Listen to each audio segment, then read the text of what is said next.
What's up guys, Coach Hudson here. Today I'm going to share with you guys today's Thursday programming. It's a pre-recorded video because I'm taking today off as a rest day. I'm just going to focus on cleaning my house, getting things organized, relaxing and doing lots of stretching to make myself feel good for Friday and Saturday's programming. But today's workout is a bodybuilding style focus, so it's not meant to put you on your back anyways. It's not meant to make you, really super sweaty and lay on the floor catching your breath. It should be a nice slower paced workout for today so you can recharge if you still feel like working out for today. Quick thing I want to mention is that we're doing Murph on Memorial Day. So a lot of you guys have been asking about that. We're doing Murph not this Monday, but the following Monday is Memorial Day. So I believe the date is the 25th.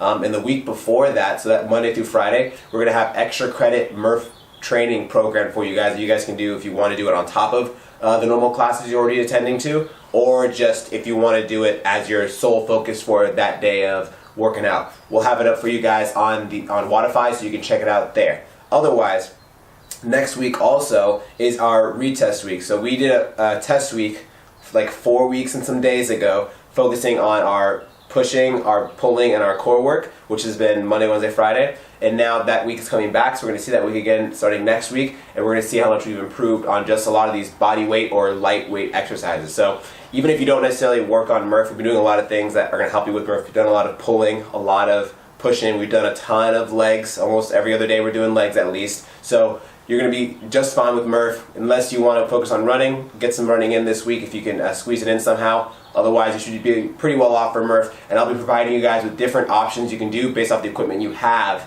for Murph. So if you don't have a pull-up bar, I can give you some modification for that. If you don't want to run, got some mods for that. So we'll have you guys squared away, and we'll have you guys doing some version of Murph come Memorial Day.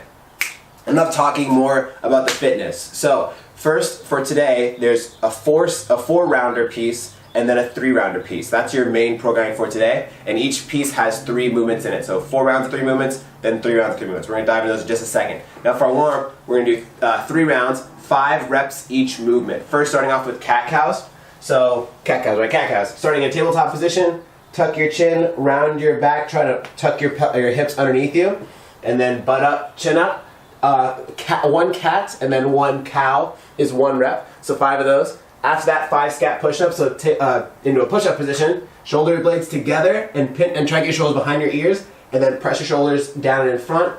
After that, we have 5 bird dogs each side. Now for these, the goal is to keep your core tight as you extend one arm and the opposite leg. So it's kind of like a dead bug, which you do pretty often, but we're flipping it. So in this tabletop position now versus being on your back, you're going to touch your hand towards your knee, extend that leg, keep my core engaged, and make sure I don't arch like this, and I keep myself in a nice straight line. Come back, tap the hand to the knee, go right back in my next one, 5 one side, and then 5 the other side. And after that, you're doing 5 down dog to up dog. So that's where you push your butt up in the air, get your head through your arms, try to get your heels towards the floor. So I'm actively pressing into the ground. I swoop down, I come up, push my hips into the floor, push my hands down, so I shrug my shoulders down towards the floor, and then I get a nice up dog, cobra type position, right back to down dog. So 3 rounds, 5 reps each one of those movements. After that, you're doing 5 rounds, starting off with 8 to 12 seated overhead tricep extensions.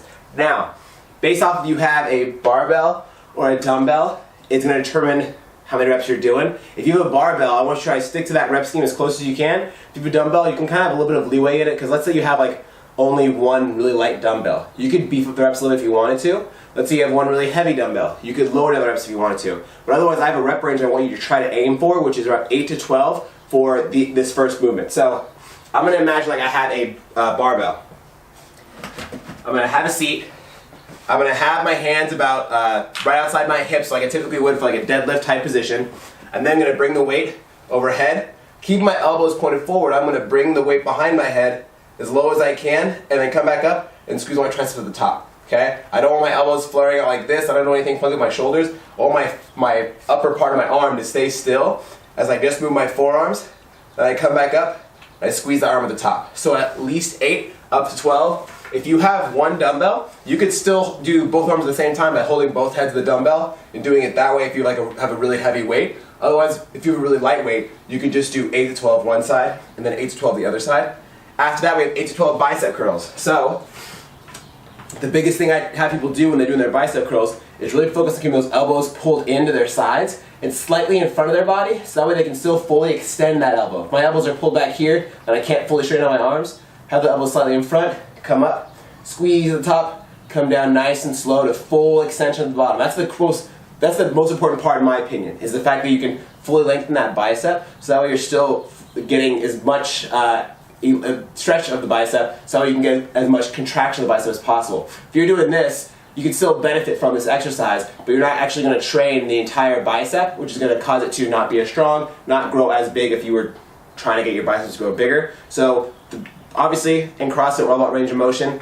Get that full extension, pow! Get that full contraction at the top, 8 to 12. After that you're doing 10 to 15 bent over rear delt flies. Now, for these I put in the description that I want you guys to have, if you don't have like 5-pound weights or something like that, just grab whatever you have that's around 1 pound to 3 pounds each. So you could grab dictionaries, you can grab cans, if you have some kind of like heavy can in your pantry, you can grab a lot of different things. You get creative, tag me in it if you end up thinking something pretty cool. I want to see what you guys come up with. But you're going to grab a weight in each hand, bend over like a deadlift position, and then you're going to bring your arms out to your side and squeeze your shoulder blades together at the top of each rep. So you're going for at least 10 there, up to 15.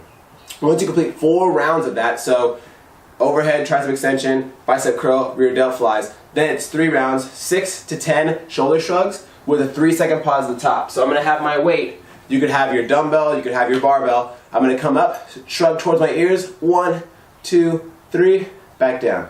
1, 2, 3, 6 to 10 of those. After that, 8 Cossack squats. I can have my weight on my back, on my front. I can have it, if you have dumbbells, you can have it in the goblet position. From here, you're doing 8 each side here, making sure that foot you go towards, that foot staying planted. That's the most important part. Don't let that heel come off and put a lot of weight under your knee. And then lastly, 10 side plank dips each side. So for these, you can do them on your hands or your elbow, up to you. You're going to drop your hips low, come up, squeeze that side really tight, and then come back down, get that full dip of the hip, come back and squeeze. 10 each side there. If you guys have any questions, hit me up, Hudson at CrossFit Humanity. I can always give you my personal number, so you can always hit me up with any questions you ever have with the programming. If you need anything else, let me know. Have a great workout. I'll see you guys Friday. Tomorrow is Murph practice workout. So we're doing a Murph style workout tomorrow, so I'll see you guys then. Take care.